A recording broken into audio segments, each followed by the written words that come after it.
Não se esqueça de se inscrever no canal e de ativar o sino das notificações, para não perder nenhum dos lançamentos futuros do Mundo de Gelo e Fogo. E se aprecia o conteúdo do canal e deseja contribuir de forma mais direta com o seu crescimento, considere tornar-se parte do nosso clube de membros, onde você terá acesso a benefícios exclusivos como acesso antecipado a vídeos futuros, alguns vídeos extras para membros e um canal de comunicação direto comigo para sugerir novos temas. O link para o clube de membros, bem como os de todas as minhas redes sociais, estarão disponíveis na descrição abaixo.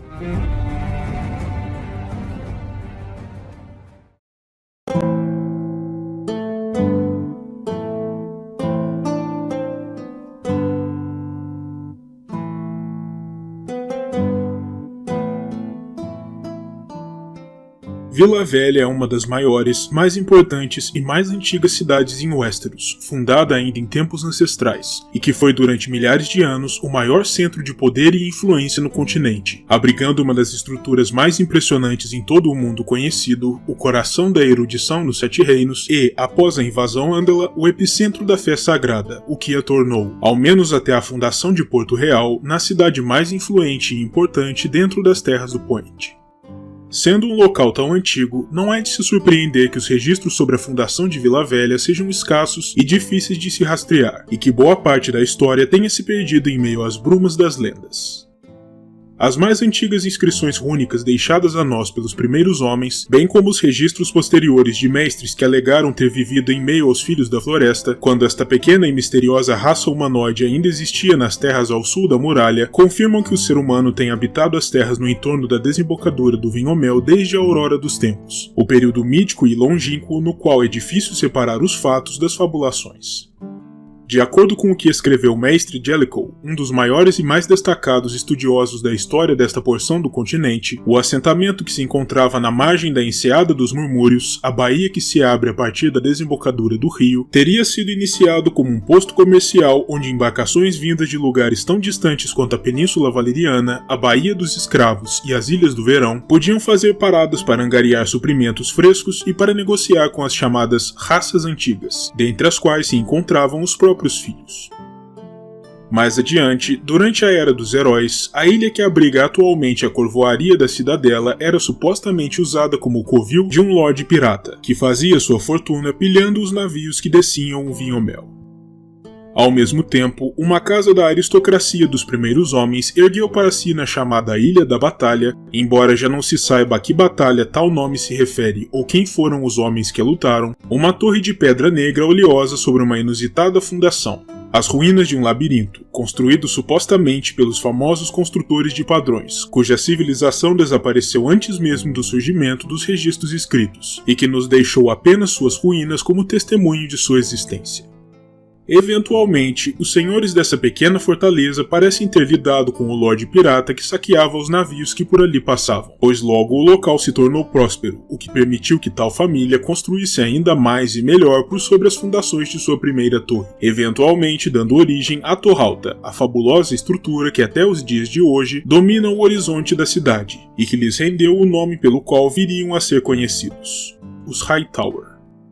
A casa nobre se alçou à condição de realeza, como os reis da Torralta, e o assentamento que surgiu e cresceu em torno da sede dos Hightower, o mais antigo de que se tem notícia em Westeros e que, portanto, recebeu o adequado nome de Vila Velha, rapidamente se tornou muito rico, atraindo a atenção e a cobiça de outros reis, piratas e saqueadores das proximidades, de modo que muitos destes tentaram sua sorte contra as fracas defesas da cidade à época, que consistiam apenas de uma paliçada de madeira sobre um fosso seco, e suas apostas acabaram por se pagar.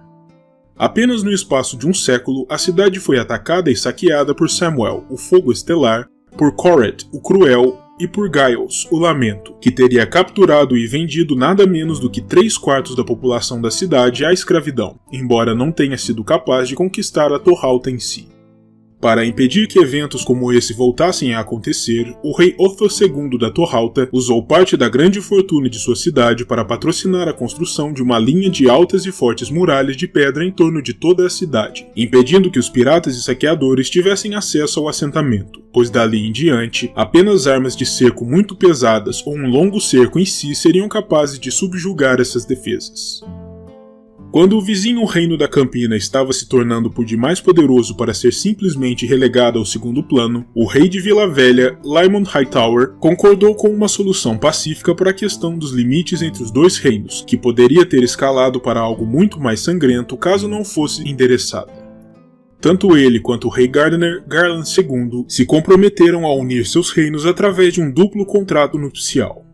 Lyman se casaria com a filha de Garland e Garland se casaria com a filha de Lyman. Desse momento em diante, o reino da Torralta deixou de existir, sendo incorporado ao reino da Campina, e Vila Velha, por extensão, passou a ser a maior e mais importante cidade desse reino, com sua capacidade de influenciar a nação somente suplantada pelo coração do poder político, Jardim de Cima. Séculos mais tarde, com a chegada dos Ândalos ao sudoeste do continente, Vila Velha adotou mais uma vez uma solução diplomática para um impasse, abrindo seus portões e recebendo os cavaleiros e senhores da guerra Ândalos de braços abertos, permitindo que eles se incorporassem à nobreza da região, seguindo o exemplo dado por seus suzeranos Gardner.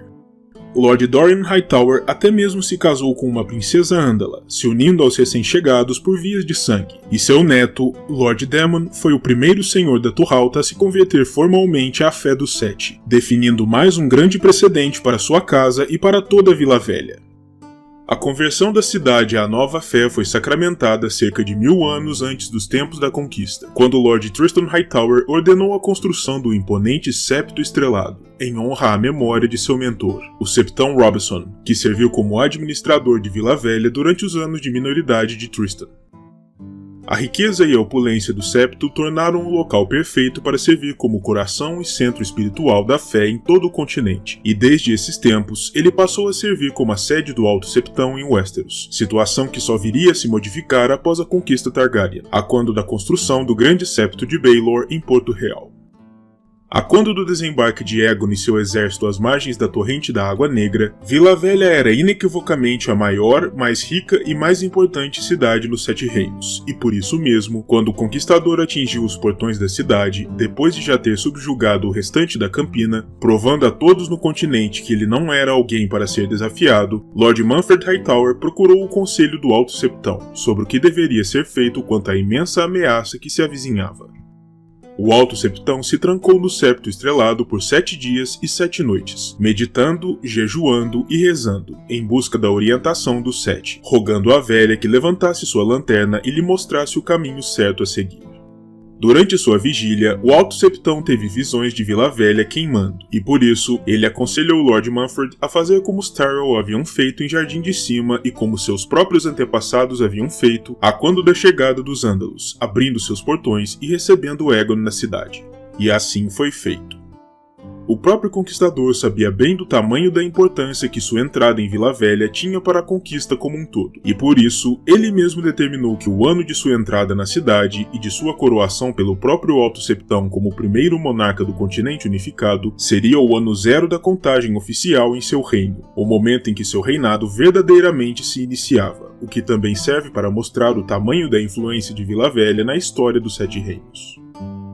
Anos mais tarde, durante o levante da fé militante, Vila Velha ocupou um papel central nos acontecimentos, com o piedoso cavaleiro Sir Joffrey Doggett reunindo uma força de 2000 guerreiros e marchando até a cidade, para receber a bênção do Alto Septão, antes de partir para a batalha contra o profano rei Maegor I. O senhor de Vila Velha de então era Lord Martin Hightower, que se encontrava disposto a se colocar ao lado do Alto Septão e de seus guerreiros santos das ordens dos Filhos do Guerreiro e dos Pobres Irmãos na luta contra Maegor. Lord Martin convocou seus próprios senhores vassalos à cidade, objetando resistir às forças de Maegor e de sua mãe, a rainha viúva Visenya, quando estas atingissem as muralhas, ainda que tal luta fosse bastante perigosa para os Hightower, que teriam de se contrapor inclusive às duas monstruosas bestas reais, Balerion e Vhagar, mas isso acabou não se mostrando necessário. O senhor e suas forças capitularam logo após a misteriosa morte do Alto Septão, cujas condições nunca foram plenamente esclarecidas, mas que serviu como um banho de água fria na determinação do nobre em resistir a Maegor. Os Hightower e sua cidade escaparam de um inferno flamejante ao abrirem seus portões, e Maegor e sua mãe ficaram ali, mantendo sua corte em Vila Velha durante meio ano, para se certificarem de que a região fora devidamente pacificada, caçar os últimos focos de resistência dos filhos do guerreiro que ainda pudessem se encontrar em campo e, de quebra, para que Maegor pudesse se reconciliar com sua esposa, a rainha Serrise Hightower, que retornara às terras de sua casa a quando da partida de seu marido para o exílio em Pentos. Mais tarde, durante a Dança dos Dragões, Sir Tywin Lannister, que servia então como a mão de Aegon II, enviou 1/3 de todo o tesouro real à Vila Velha, para que ficasse seguro, guardado sob as defesas e os muros da Torre Alta, para impedir que caísse nas mãos dos negros, caso tomassem a capital. Ao mesmo tempo, Lord Ormond Hightower e o príncipe Daeron Targaryen marcharam a partir da cidade à frente de um grande exército verde, antes de o Lorde, junto a Sir Brynden Hightower, o principal cavaleiro de Vila Velha, serem derrotados e mortos por Lord Roderick Dustin durante a primeira batalha de Tumbleton, infligindo um duro golpe na família e na causa como um todo. Quando o Banco Rogar, de Lys, que vinha sendo usado por muitas das casas nobres de Westeros como sua principal fonte de empréstimos durante o duro período que se seguiu ao fim da dança, entrou em colapso, muitos lordes dos Sete Reinos se viram arruinados, mas os Hightower, que não haviam recorrido a empréstimos licenos, se viram com uma nova grande oportunidade nas mãos. Lady Samantha Tarly, a amante e madrasta de Lord Lionel Hightower, que sempre teve uma boa cabeça para as artes das finanças, estimulou o Lorde a fundar o Banco de Vila Velha, a única instituição de seu tipo deste lado do Mar Estreito, e com a movimentação financeira decorrida após a ruína do Banco Rogar, os Hightower se tornaram ainda mais ricos como resultado. No ano 209, durante a chamada Grande Praga da Primavera, Vila Velha sofreu pesadamente, sendo uma cidade apinhada e repleta de pessoas aglomeradas, e apenas Porto Real passou por uma situação pior. Ao todo, a doença levou metade da população e 3/4 da cidadela antes de seguir seu curso, e para prevenir um desfecho ainda pior, Lord Quentyn Hightower ordenou que os portões da cidade fossem barrados, que todos os navios ancorados no porto fossem incendiados e que qualquer um que tentasse sair de Vila Velha ou que tentasse se esgueirar para dentro fosse morto no ato. As medidas duras, naturalmente, tornaram Lord Quentyn tremendamente impopular junto ao povo, em especial as pessoas mais humildes e ignorantes, mas se mostraram bem-sucedidas em conter os efeitos nocivos da praga. Ainda assim, no dia em que o Lorde achou por bem rescindir suas ordens, reabrindo a cidade, uma turba irada arrancou a ele e a seu herdeiro de cima de seus cavalos, linchou a ambos e abriu suas gargantas, dando vazão aos seus sentimentos quanto às medidas de contenção da doença. Até os dias atuais, as pessoas cospem a lembrança do nome de Quentyn, mas os homens mais esclarecidos sabem bem que suas medidas foram duras, mas cruciais, e consideram injusta a maneira negativa como se cultiva a memória do Lorde. Nos dias atuais, Vila Velha permanece sendo a maior e mais rica das cidades de Westeros, embora Porto Real, em seus 300 anos de existência, tenha se tornado mais populosa e relevante do ponto de vista político. Mas isso de maneira nenhuma diminui a importância de Vila Velha para a Campina e para todo o reino, por uma série de motivos que exploraremos a fundo mais adiante. A cidade domina a desembocadura do rio Vinhomel e é também o porto mais importante de uma das grandes dobradiças geográficas do mundo, o local onde o Mar do Poente se encontra com o Mar do Verão, e por isso, até os dias de hoje, um sem número de navios comerciais viajando entre a costa oeste de Westeros e o restante do mundo civilizado usam Vila Velha não só como um ponto de parada e recarga de suprimentos, mas também como um importante posto comercial, trazendo consigo mercadorias valiosas e inusitadas de todos os cantos do mundo e levando consigo os finos bens manufaturados na cidade, o que ajuda na manutenção da fabulosa riqueza que flui pelos cofres daqui. A cidade propriamente dita é um amontoado aparentemente desordenado de passadiços, vias e vielas entrelaçadas, pontes de pedra, algumas de madeira e ruas bem calçadas em todas as direções, ladeadas por grandes estruturas também de pedra e diversos estandes e barracas de mercado, nas quais um volume inimaginável de dinheiro troca de mãos todos os dias. Nesse sentido, aliás, Vila Velha é quase sem paralelos nos Sete Reinos, sendo completamente revestida em pedra sólida, ao contrário da jovem Porto Real, que é em sua maior parte uma cidade de madeira, tornando-a mais frágil de maneira geral e muito mais vulnerável a incêndios do que o velho domínio da Torre Alta. As ruas calçadas em pedra, uma marca inequívoca de uma cidade muito rica, podem se tornar bastante escorregadias e até algo perigosas em dias de chuva, mas em compensação, são muito mais convenientes para o fluxo de carroças, cavalos e pedestres, além de serem consideravelmente mais limpas do que os lamaçais que imperam sobre as ruas de Porto Real. O perímetro urbano de Vila Velha é, como citado anteriormente, protegido por uma linha poderosa de muralhas de pedra, altas, resistentes e pesadas, que até hoje desencorajam qualquer potencial atacante que se sinta tentado a capturar uma parte da riqueza que flui pela cidade. O velho capitão contrabandista do Gato da Calçada, Roro Uhores, o mentor de Sir Davos Seaworth, costumava dizer que Vila Velha tinha o odor floral e perfumado de uma velha viúva solene. Durante os anos de verão, dada a sua localização, Vila Velha pode se tornar um legítimo forno a céu aberto, com temperaturas angustiantemente altas, o que afugenta muitos dos cidadãos das ruas. Mas durante as horas da noite, a cidade ganha vida, com um grande número de transeuntes percorrendo as ruas, tocando seus afazeres normais, sob as folhagens de diversas árvores frutíferas que crescem nos canteiros da cidade, como Sombra da Noite, Pessegueiros e Romanzeiras. A lei e a ordem na cidade são largamente definidas pelos Hightower, que governam Vila Velha a partir de sua grande torre, e são mantidas pela patrulha da cidade de Vila Velha, um corpo de soldados e guardas totalmente leais aos senhores da Torralta e, normalmente, comandados por um membro da casa ou por alguém próximo, que goze da plena confiança do Lorde da cidade. Do mesmo modo, o porto de Vila Velha, o segundo mais importante em Westeros, é controlado de perto pelos Hightower, sendo a maior e mais importante via pela qual a riqueza da cidade e de seus vassalos flui, e uma pequena frota de navios de guerra se encontra ancorada aqui, pronta para intervir sempre que saqueadores, piratas e outros inimigos ameaçam o fluxo de navios de comércio que vêm e vão do porto, para impedirem que o comércio seja interrompido por um dia sequer. Essa frota é comandada e capitaneada por uma grande galé de combate nomeada Honra de Vila Velha, a nau principal da esquadra. Locais de interesse dentro dos limites da cidade incluem as diversas ilhas que se erguem das águas claras do rio Vinhomel, que corta toda a cidade, uma das quais abriga a famosa taverna Pena e Caneca, que é muito frequentada por acólitos e noviços da cidadela, e é famosa por produzir uma cidra terrivelmente forte. O setor das guildas comerciais, que se encontra na margem ocidental do rio, rente à Rua Marginal, onde os salões e palácios das diversas organizações de artesãos e comerciantes se encontram, e onde os rumos do comércio em Vila Velha são definidos. A cidade sob a cidade, um conjunto de cavernosos túneis e câmaras por sob as ruas, onde a escória da cidade se esconde, e onde covis de ladrões e bordéis clandestinos podem ser encontrados. A famosa Cidadela dos Mestres, considerada como o epicentro da cultura e da erudição nos Sete Reinos, que se encontra mais acima do rio, e que já foi objeto de um vídeo inteiro neste canal, cujo link você encontrará na descrição abaixo.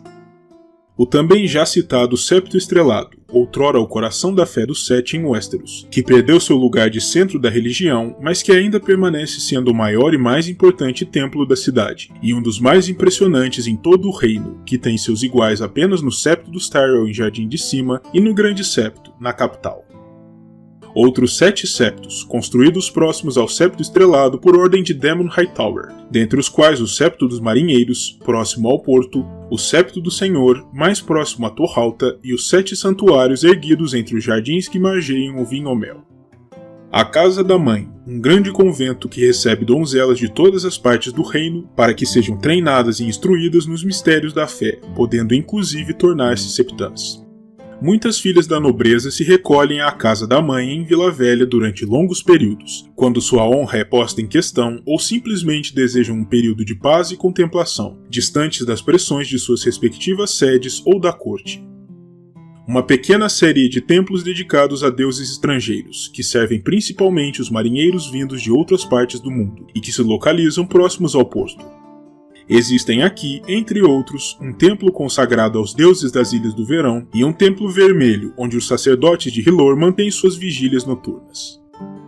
O já mencionado Banco de Vila Velha, a única instituição financeira de Westeros e o local preferencial para lordes e outros grandes homens buscarem empréstimos, sempre que o Banco de Ferro ou os outros bancos das Cidades Livres não estão dispostos a concedê-los novas linhas de crédito.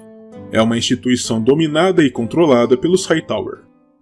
A própria Torralta, a maravilha que serve tanto como um farol e uma grande torre, quanto como a sede da Casa Nobre que governa Vila Velha, e é tida como a mais alta estrutura nos 7 reinos, e talvez em todo o mundo. Ela também foi objeto de um vídeo próprio aqui no canal, cujo link também estará na descrição abaixo.